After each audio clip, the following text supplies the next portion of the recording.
Let us start today's lecture on soil dynamics. So, we are continuing from previous lecture.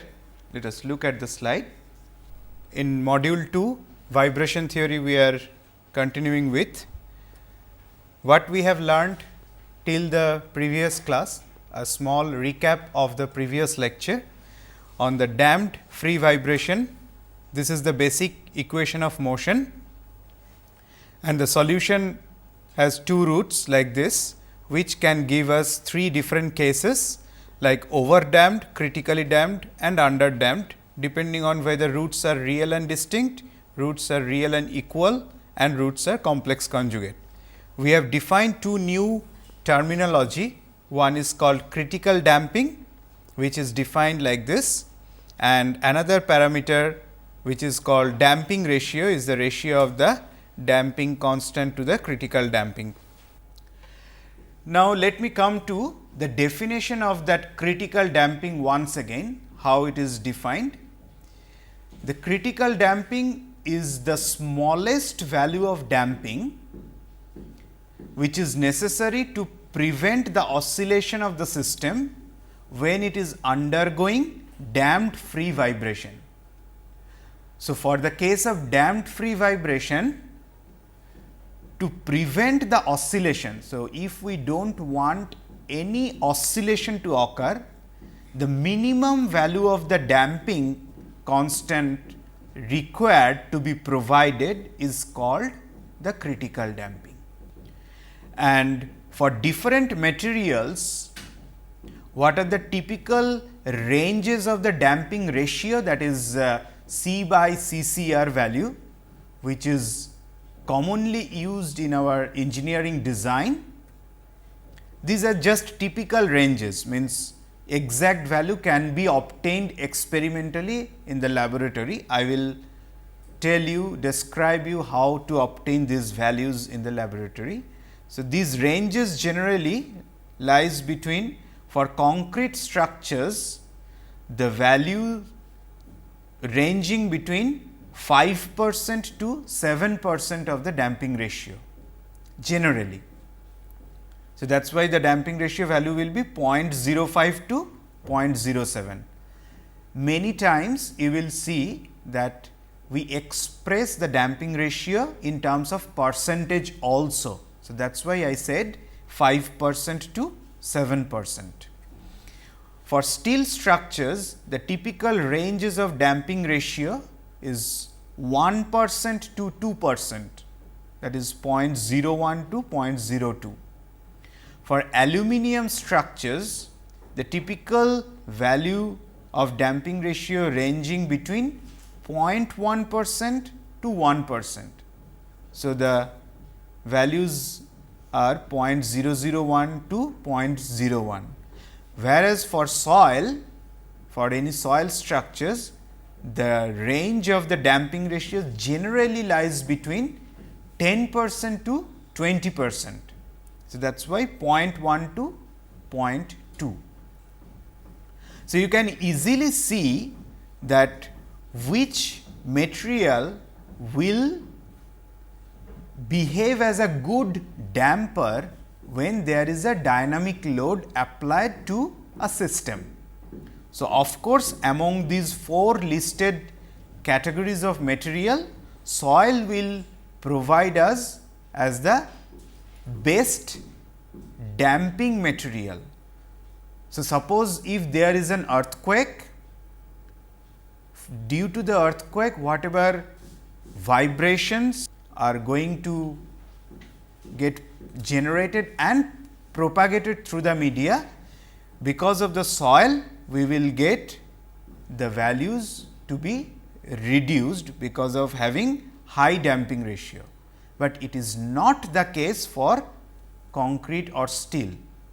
So, you can imagine the same earthquake, if it is traveling through a soil structure and a steel structure, the problem will be more for steel structure rather than a soil structure, because soil is having comparatively high damping ratio. So, it will dampen the value of the dynamic load as it travels through that media. So, it is better to have a high damping ratio when we are considering the design of a system for which the vibration is a problem, and against that we want to make the design. Here another information I have written, you can see this. Most of the engineering structures are under damped. What does it mean? Look at all these ranges, the values of damping ratios are much less than 1. That means, all these structures are under damped. That is, we have seen in case of damped free vibration 3 cases of solution: over damped, critically damped and under damped. Among these 3, the last case, that is case 3, under damped, where damping ratio is less than 1, is the most common for our engineering structures. Then why do we study the other 2 cases? Is there any engineering application or practical application of the other 2 cases? Like, do we really use over damper or critically damper? Critically damper, we can say that it is a transition between over damper to under damped case. So, it can define the border between the 2. So, we have to see whether we use practically any over damper or not, because I made a statement that most of the engineering structures are under damped, that is the case 3 with damping ratio less than 1. Let us see at the slide again. So, these are the 3 different cases of damped free vibration which we have discussed in detail just now: over damped, critically damped or under damped. For case 1, over damped, damping ratio must be greater than 1, eta greater than 1, and the result of response is there is no oscillation.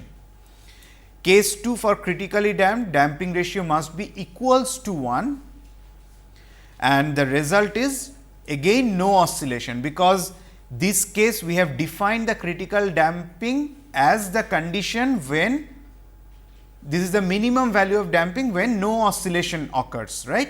There is no oscillation in the system, and it is transition between the first case and third case. What is third case?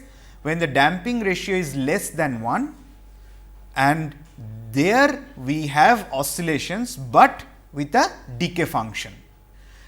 And as I had mentioned just now, why we study the other 2 cases if there is no application, but it is not so. There are few applications in engineering system for over damped case. The examples of some of the over damped system we use, like shock absorber, like when we want to isolate any system which is going through a large vibration to another system adjacent to it using a shock absorber or vibration isolation. In those cases, we want a damper which will not allow the dynamic motion to oscillate, but to die it down with respect to time soon without any oscillation. So, that is the objective of using of an over damper. So, that is why shock absorber are the good examples of over damper. Then the door damper. In the doors we use the damper. Why? We do not want, when we open and close the door, we do not want the door should oscillate like this. So, when we are opening the door with damper, after some time we want the door to be closed in one cycle itself. It is not good that door will oscillate like this and then close after some time. So, that is another good engineering example or applications of over damper, where we use so that it closes without any oscillation. So, good door dampers use a overdamped system.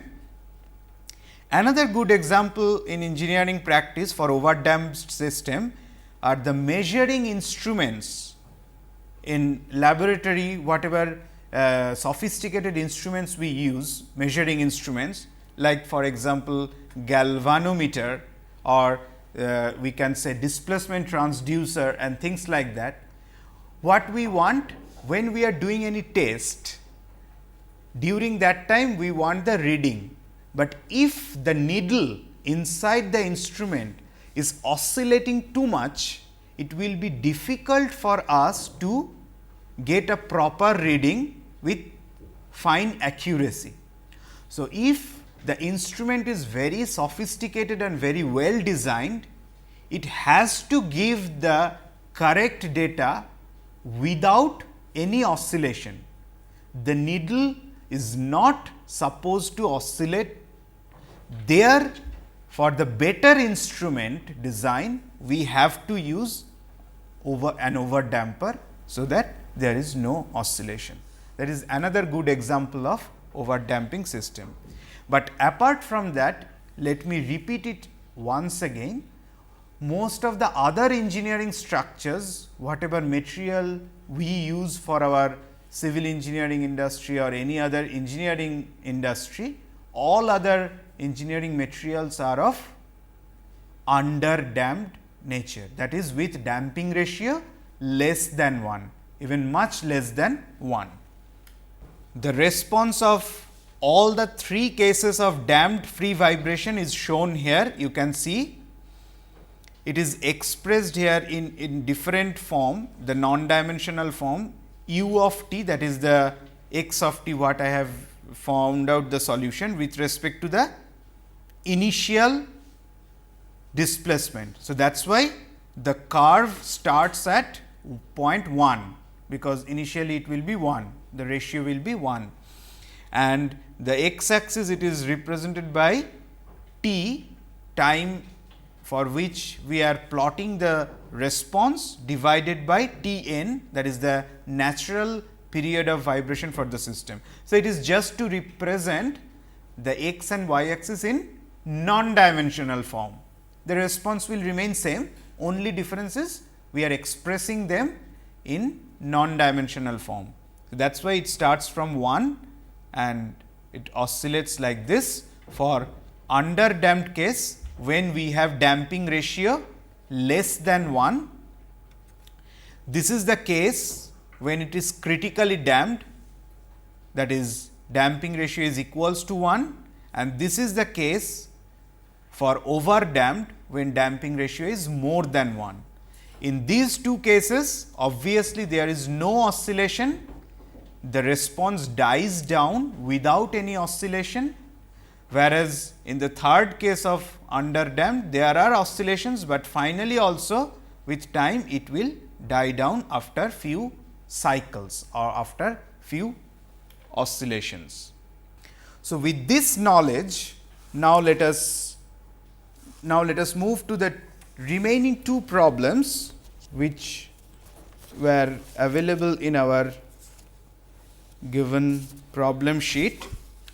So, problem number 10, it says derive equation of motion for small rotation the rigid uniform beam of mass 12 kg.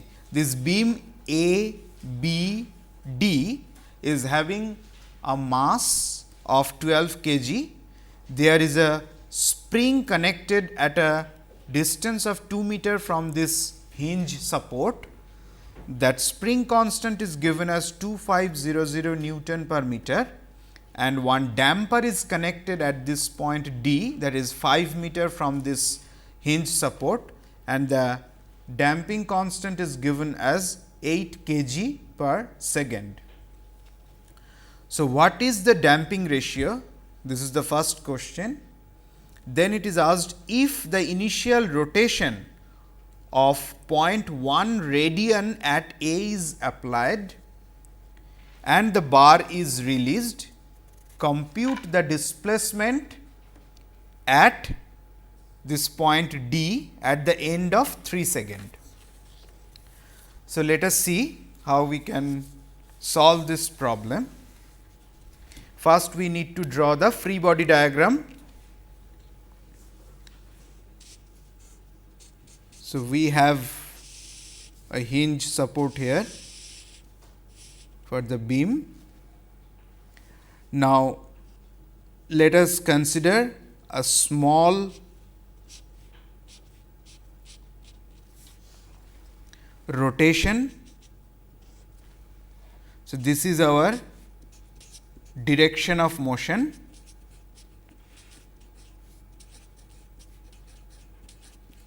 For the beam with a small rotation theta. At this location, the spring was connected. So, the spring force will try to push it back to its original position. So, spring force here.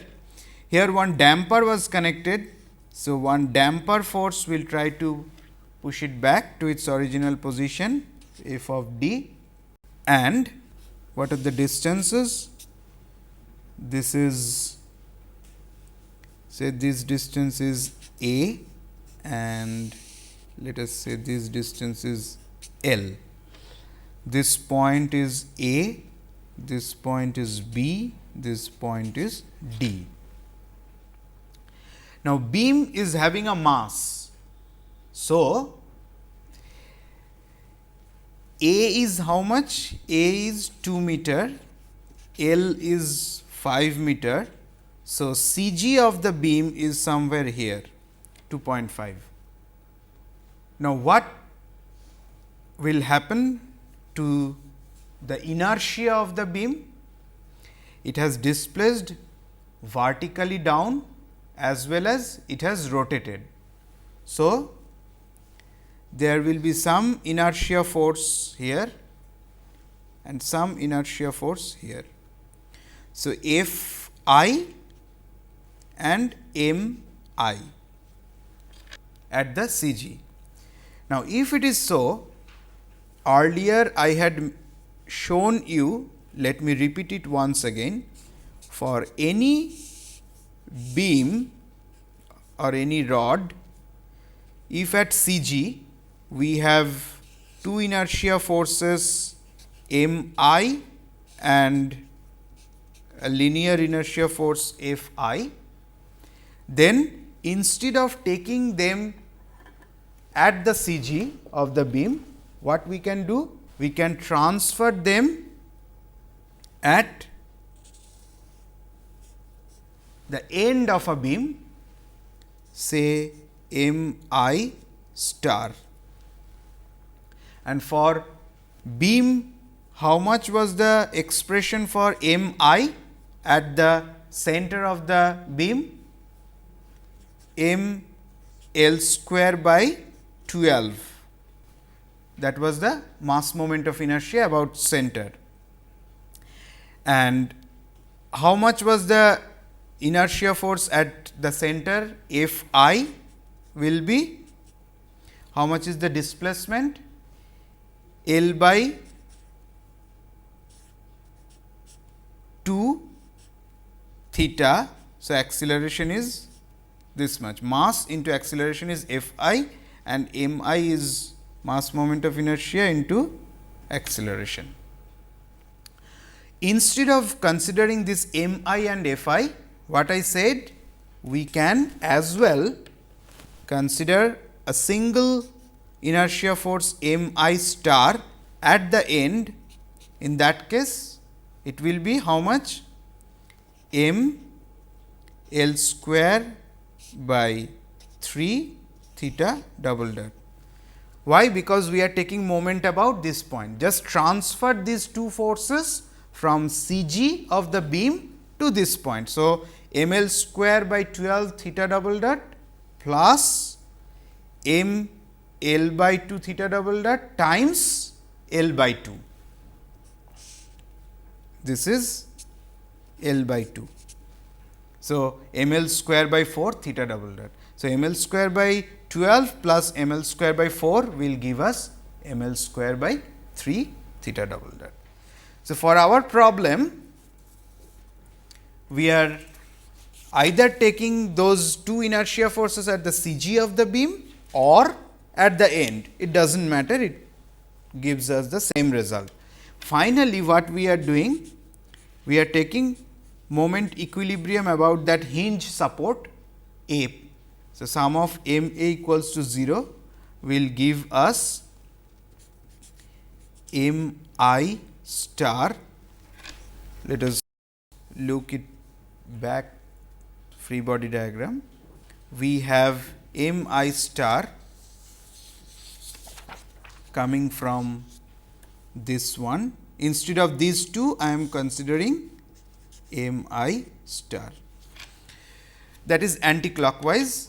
Now, this F s spring force and damper force is also producing anticlockwise moment about point A.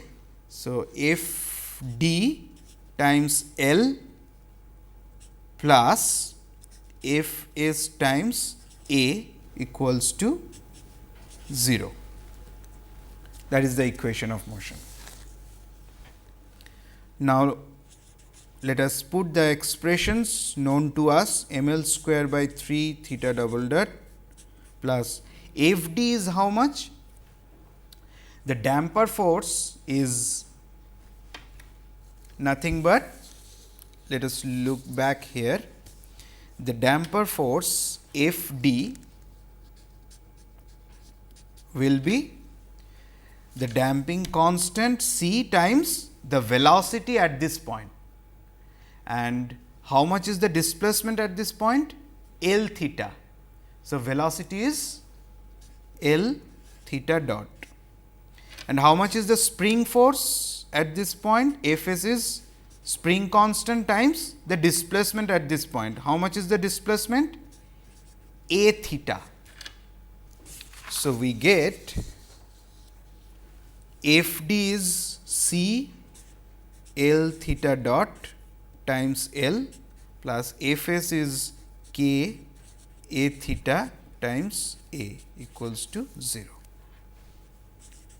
or m L square by 3 theta double dot plus C L square theta dot plus k A square theta equals to 0. We can put the values of given properties and we can express them as now our canonical form like this. So, m star theta double dot plus c star theta dot plus k star theta equals to 0, where m star is m L square by 3, c star is c L square, k star is k A square. So, the natural frequency will be root over k star by m star. If we put the expressions of this k star and m star and the values of the given properties, we will get omega as about 10 radian per second. Now, this is a damped system. So, how much will be the value of damping ratio? Damping ratio value is not given to us. So, we need to find out the value of damping ratio. How to find it out? We know C equals to given as 2 eta omega m. Do you agree with me? C, damping constant, is given as 2 times damping ratio times omega times m. Because CCR, the critical damping, was given as 2 m omega. So, that is why eta is C by CR.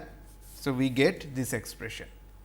So, now this is the generalized equation. In our case, this should be m star and C star, because it comes from the canonical form.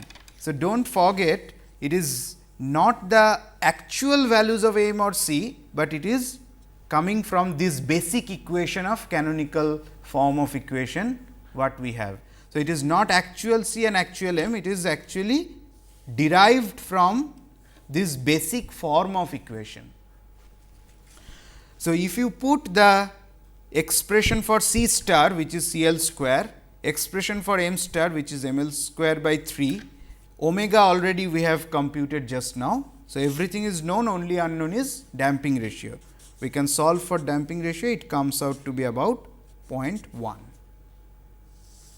And from that we get the under damped frequency, which is given as, this is less than 1. So, of course, we are considering the case of under damped system, under damped free vibration. Omega d comes out to be 9.95 radian per second. So, that is what it was asked in the first question, what is the damping ratio? This is the answer of the first part, damping ratio is 0.1.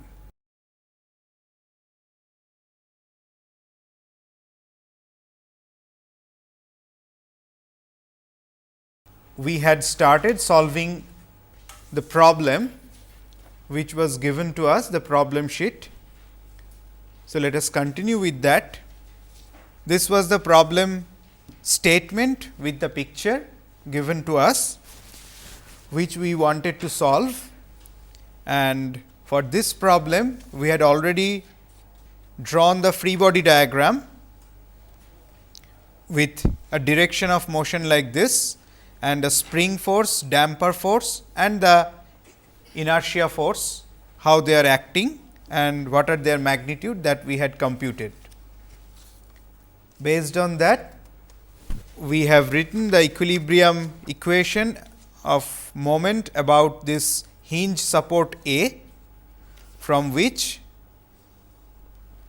the governing equation of motion takes the form of our conventional canonical form like this, where m star is m l square by 3, c star is c l square and k star is k a square.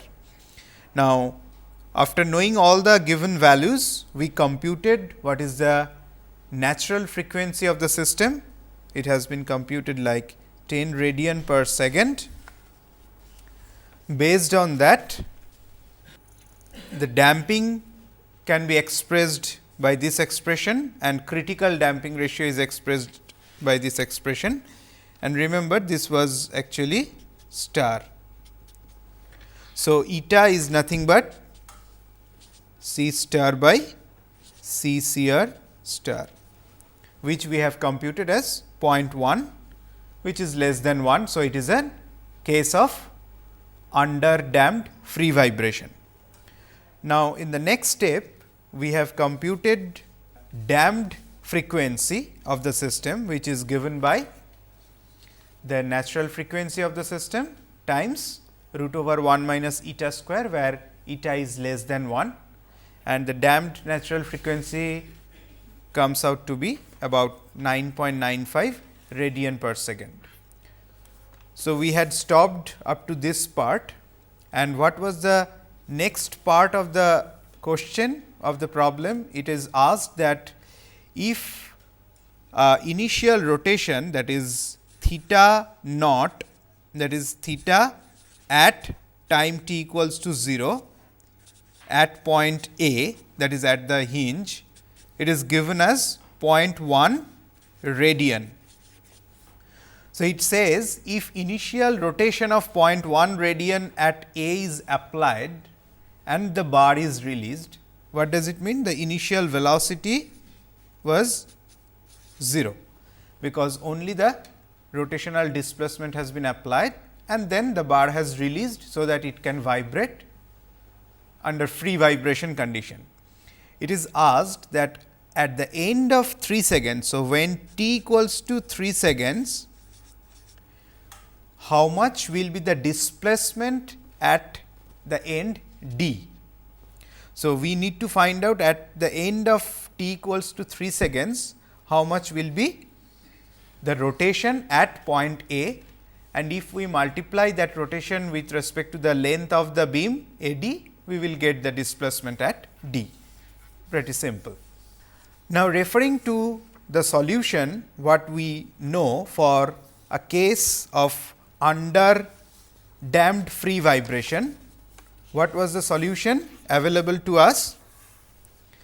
Let us write it in the form of theta. So, theta t will be equals to e to the power minus eta omega t times theta naught cosine of omega d t plus theta naught dot plus eta omega theta naught by omega d times sine of omega d t. So, that was the complete solution using the initial conditions of theta naught and theta naught dot. In our case, we know eta equals to 0.1, we have already computed, t is 3 seconds, omega we have computed as 10 radian per second, omega d also we have computed as 9.95 radian per second, theta naught is given as 0.1 radian and theta naught dot is 0. So, using all these values in this expression, we can compute easily theta at t equals to 3 seconds will be how much. If we put all these values here, we get theta at the end of t equals to 3 seconds comes out to be minus 4.76 into 10 to the power minus 4 radian. So, what does it mean, this minus sign? That the rotation after 3 seconds occurs in the opposite direction of the initial rotation given, because initial rotation theta naught that equals to 0.1 radian we has considered as positive. So, suppose whatever was the direction of that rotation, if it is clockwise, then at the end of 3 seconds this magnitude of rotation is going to occur at point A in the anticlockwise direction or vice versa. That is what the minus sign signifies here. So, once we know this, the displacement at point D at the end of t equals to 3 seconds will be how much? This minus 4.76 into 10 to the power minus 4 radian times the length of the beam, which is 5 meter, right. So, so much of meter will be the displacement, just L theta. Okay. So, this is the answer of the second part of the problem. Now, let us move to the next problem, problem number 11. So, in problem number 11, what it says, for the rigid uniform plate. So, this is a rigid plate, uniform plate shown in this diagram. Derive the equation of motion for small oscillation. So, we have to just write down the equation of motion for this plate for small rotation. So, rotation can occur about which point? About this hinge support. So, about this support we can provide a small rotation to the plate, and then we have to write down what is the equation of motion for that. There is a spring connected at this end of the plate and a damper is connected at the other corner of the plate. So, let us draw the free body diagram of this problem. So, we have a rigid uniform plate. This is the hinge support, this corner of the plate. Let us apply a small rotation.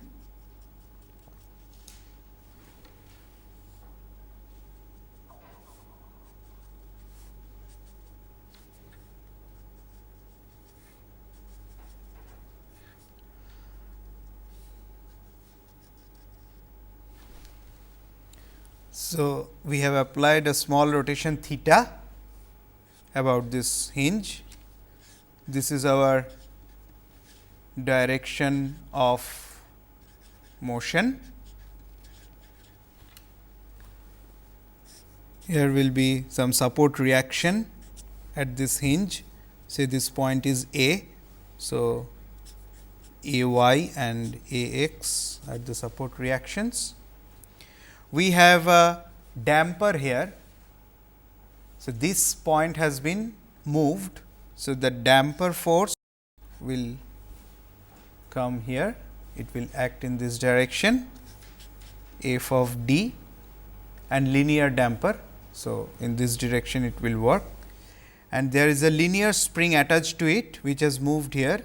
So, at this location we have a spring force F s.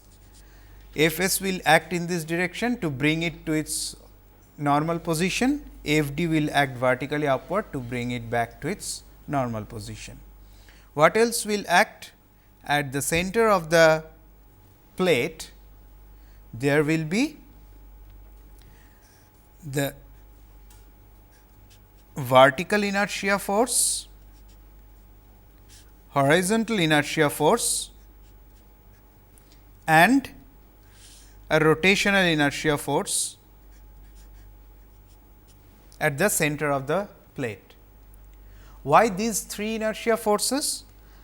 Because when the plate is rotated about its support at one corner of the plate, the CG of the plate has been displaced both horizontally as well as vertically, and also the plate has been twisted or rotated. So, that is why the inertia force in all the three directions will act. This vertical inertia force will try to bring it back to its original vertical position, the CG. The horizontal inertia force will try to bring the plate back to its original position of CG, and the rotational inertia force will try to bring it back to its original position. And mass of the plate is given to us, mass of the plate is 10 kg, in the problem it is mentioned. And the dimensions are this side, let us say this is A, which is 3 meter, and this dimension let us say B, which is given as 2 meter. What next we need to do? We need to write the expressions for these forces. F s, spring force will be how much? That will be this length times theta times k. So, k into b theta will be the spring force. K is given as 2000 Newton per meter and C is given as 12 kg per second. So, if we put the values of k and b, we will get, it comes out to be 4000 theta, and the damper force F d, that comes out to be the damping constant C times how much is the displacement at this point? A times theta. So, velocity will be A theta dot. So, A theta dot is the velocity. So, it comes out to be 12 into 3, 36 theta dot. Next, we have to find out the inertia forces. So, let us write down the horizontal inertia force F I 1. So, to do that, let us keep the figure with us. So, it will be easy for us to follow the problem. So, F I 1, this horizontal inertia force will be mass times the acceleration at this point. So, horizontally how much it has moved, the center has moved horizontally by the amount b by 2 theta. So, acceleration at center will be b by 2 theta double dot. So, the inertia force in horizontal direction will be mass times b by 2 times theta double dot. Now, we can put mass equals to 10 kg given to us, b is 2 meter. So, it is 10 theta double dot. How much will be the vertical inertia force F I 2, that is mass times the acceleration in the vertical direction. So, vertically how much distance it has moved? Vertically it has moved by a distance of a by 2 theta. The center has moved by the distance a by 2 theta. So, acceleration will be a by 2 theta double dot. So, if we put the value, it comes out to be 15 theta double dot. And m I, how much will be m I? The rotational inertia force for a plate, the expression is m by 12 a square plus b square theta double dot. So, this is the mass moment of inertia of a plate with sides A and B. So, now we can put the values 10 by 12 3 square plus 2 square theta double dot, that is the value of m I. After computing all these forces, what we need to do? We need to write down the equilibrium equation. So, when we are taking equilibrium for this problem, we have to take equilibrium about the hinge support, that is the corner of the plate, about point A. Moment equilibrium about point A should be equals to 0. So, let us do that. Sum of moment about point A should be 0 will give us, let us look at the picture once again here. M I is anti-clockwise about A. Now, if I 1, this horizontal inertia force is creating a moment about point A is how much? This length by 2. So, b by 2 plus, this is also anti-clockwise. So, all plus F I 2, that is creating a moment about point A, F I 2 times A by 2 plus this F D is producing again anti-clockwise moment. So, F D times A plus F S is producing again anti-clockwise moment about A, F S times B should be equals to 0. So, that is the moment equilibrium about point A. So, now if we put all the values of the forces already we have written, we will get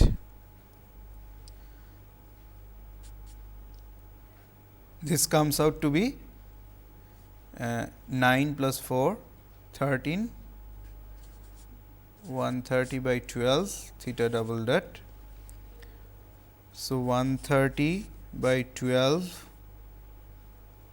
theta double dot plus if I 1 is 10 theta double dot times b by 2, b is 2 meter. So, we will get 10 theta double dot plus f I 2 is 15 theta double dot, a is 3 meter. So, 1.5 15 into 1.5 times theta double dot plus f d we have calculated 36 theta dot and a is 3 meter. So, 36 into 3 theta dot plus f s we have calculated 4000 theta.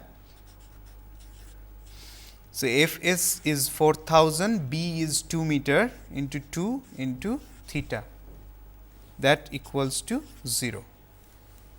So, if we take all of them together, 130 by 12 plus 10 plus 15 into 1.5, this theta double dot plus 36 into 3 theta dot plus 8000 theta equals to 0, which is nothing but our equation of motion, that m theta double dot, I should write m star theta double dot plus c star theta dot plus k star theta equals to 0. So, this is the equation of motion, that is what it is asked. Formulate the equation of motion, where m star is this expression, c star is 36 into 3, k star is 8000. Okay? From which, if somebody asks, find out the natural frequency and damping ratio, everything we can compute from our known expressions. But we have to remember always that this is the basic equation or canonical form of equation. So, not the individual value of m and k and c we should use, but we should use this common form or the generalized form of the expressions of m star, c star and k star. Okay. So, we will stop here today. We will continue our lecture in the next class with this problem.